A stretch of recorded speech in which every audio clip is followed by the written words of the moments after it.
Hi అండి, welcome to my channel. ఈరోజు నేను బటర్ చికెన్ ఇంట్లోనే రెస్టారెంట్ స్టైల్లో ఎలా ప్రిపేర్ చేయాలో చూపిస్తాను. చాలా టేస్టీగా, చాలా బాగుంటుంది. ఒక్కసారి చేసుకున్నారంటే మళ్ళీ మళ్ళీ ఇదే చేసుకోవాలనిపిస్తుంది.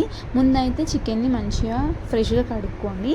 దాని తర్వాత అందులో పసుపు, ఉప్పు, కారం, అల్లం వెల్లుల్లి పేస్ట్, ధనియాల పొడి, చికెన్ మసాలా, ఒక 1 టేబుల్ స్పూన్ వరకు పెరుగుని తీసుకోండి.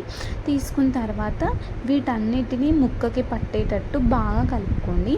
మన ఇష్టం, ఎంతసేపు అయినా మ్యాగ్నేట్ చేసుకోవచ్చు. ఒక 15 మినిట్స్ వరకు మ్యాక్సిమం చేసుకుంటే సరిపోతుంది. తర్వాత ఒక కడాయిలో అయితే ఆయిల్ వేసుకోండి. ఆయిల్ వేసుకొని హోల్ గరం మసాలా, ఇలాచీ, లవంగం, బిర్యానీ ఆకు, సాజీరా ఇవి కొంచెం ఫ్రై చేసుకోండి. ఫ్రై చేసుకున్న తర్వాత ఆనియన్స్ని కూడా మంచిగా ఫ్రై చేసుకోండి. ఆనియన్స్ని కూడా వేసుకొని అవి మంచిగా ఫ్రై అయిపోయిన తర్వాత టమాటోస్ని కూడా వేసుకొని అవి మంచిగా ఉడికేంత వరకు ఫ్రై చేయండి.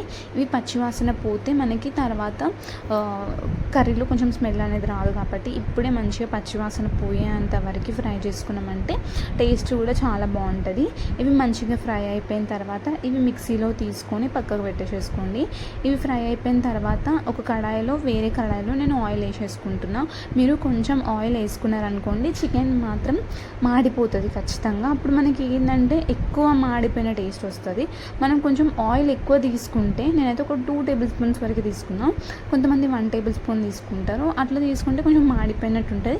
ఆ ఫ్లేవర్ ఇష్టం లేని వాళ్ళు కొంచెం 2 టేబుల్ స్పూన్స్ వరకు ఆయిల్ని తీసుకొని, ఏదైతే మనం మ్యాగ్నేట్ చేసుకున్న చికెన్ ఉందో, నేనైతే 1 అవర్ వరకు చేసుకుంటే ఇట్లా అయితే బాగా పడుతుంది. కాబట్టి నేనైతే ఎక్కువసేపు మ్యాగ్నేట్ చేసుకున్నాను అనమాట. ఏదైతే చికెన్ అయితే ఉందో అది మంచిగా ఆయిల్లో బాగా ఫ్రై అవ్వనివ్వండి. కింద మనకి మాడిపోవాలన్నమాట. అప్పుడైతే నా టేస్ట్ అనేది చాలా బాగుంటుంది. అట్లా అని పీస్ మాడిపోతే మాత్రం అస్సలు బాగుండదు. ఇది ఆయిల్లో మంచిగా మగ్గిపోయి మంచిగా ఉడకాలి. అంతవరకు మంచిగా ఫ్రై చేసుకోండి. ఇది ఫ్రై అయ్యేంతలోపు మిక్సీలోకి మనం ఏదైతే పేస్ట్ సిద్ధం చేసుకోవాలనుకున్నామో, ఆనియన్ టమాటో పేస్ట్, ఆ పేస్ట్ తీసేసుకొని అసలు బరకగా లేకుండా మంచిగా మెత్తగా పేస్ట్ చేసేసుకోండి. ఇంకా దాని తర్వాత అయితే నేను కడాయిలో ఏదైతే ఆయిల్ మిగిలిపోయిందో, మనం ఆనియన్స్ అవన్నీ ఉంటాయి కదా, చికెన్ ఫ్రై చేసుకున్నాక ఆయిల్ మిగిలిపోతుంది కదా, ఆ ఆయిల్లోనే నేను ఒక 4 టేబుల్ స్పూన్స్ వరకు బటర్ వేసేసుకుంటున్నా. బటర్ వేసుకున్న తర్వాత దీంట్లో మనం పచ్చిమిర్చి వేసుకోవాలి. ఒక 2 పచ్చిమిర్చి వేసుకొని కొంచెం ఫ్రై అవ్వనివ్వాలి. ఈ పచ్చిమిర్చి ఫ్రై అయిన తర్వాత అట్లనే కొంచెం కారం, కొంచెం ఉప్పు, కొంచెం పసుపు కూడా వేసుకొని మంచిగా ఫ్రై అవ్వనివ్వండి. ఇలా చేసుకోవడం వల్ల మనకి కొంచెం కారం అనేది బాగా, అంటే మనం ఈ మసాలాలో కారం వేయం కదా, ఓన్లీ చికెన్లోనే వేసుకుంటాం కదా, మనం ముందే ఫ్రై చేసుకోవడం వల్ల మనకి పచ్చివాసన అనేది ఉండదు అనమాట. ఇవి మంచిగా ఫ్రై చేసుకోండి. ఫ్రై చేసుకున్న తర్వాత ఏదైతే మనం పేస్ట్ ఉంటుంది కదా, ఆ పేస్ట్ కూడా వేసేసుకోండి.